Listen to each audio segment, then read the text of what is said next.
soldier to his comrade as they staggered from the line. I'll help you from the battle, I won't leave you behind. And when the barrage opened and downward rained the shells, they both lay wounded on the field amidst the squalor and blood of hell, amidst the squalor and blood of hell. What will you leave behind you? What will you leave behind? Courageous deeds, a legacy. What will you leave behind? Tell me, what will you leave behind?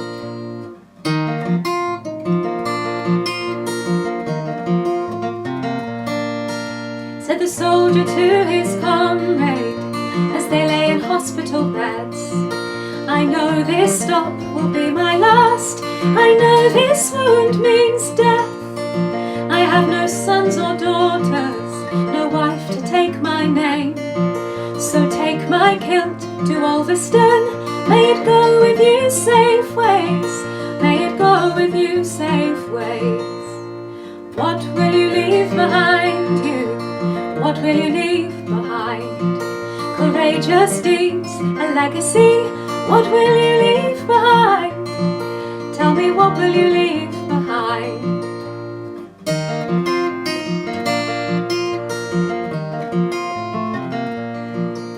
Said the comrade to his daughter, I leave this rug behind.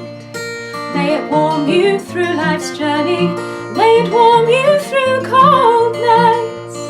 My mother unpicked the stitches.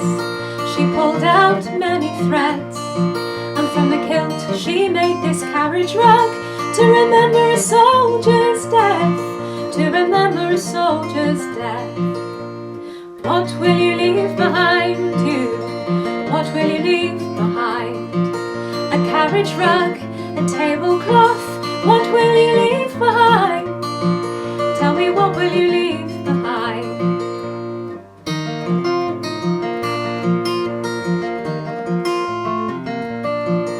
Said the comrade's son and daughter in a letter to the Somme Museum, we give this tablecloth to you as a soldier gave our father his life. We hope that you'll accept it, scraggy though it may be. We never knew the soldier's name, though he's part of our history. He's part of our history. What will you leave behind you? What will you leave behind? A legend, a kilt, a story. What will you leave behind? What will you leave behind?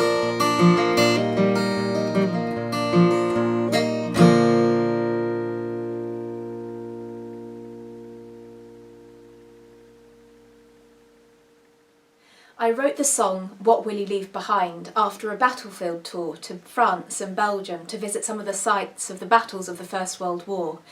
And I visited Albert, where Dorothy Lawrence, whose story I share as part of my project No Petticoats Here, had ridden on her bicycle and dressed as a soldier in order to capture stories from the front line and become a published author.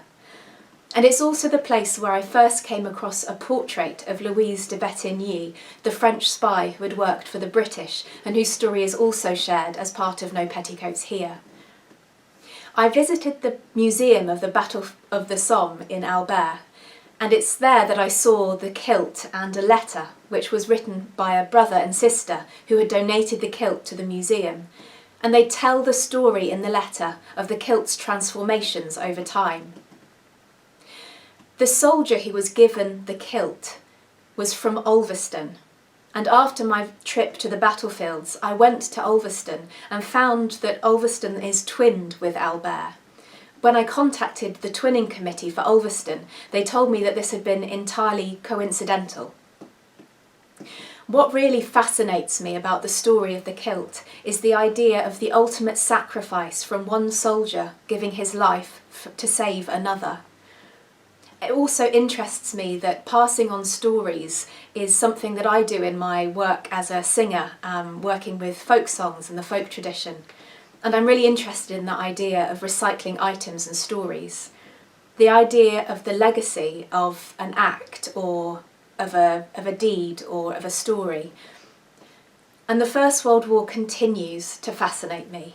How people coped under such extreme circumstances in a conflict that is at once humanising and at the same time dehumanising.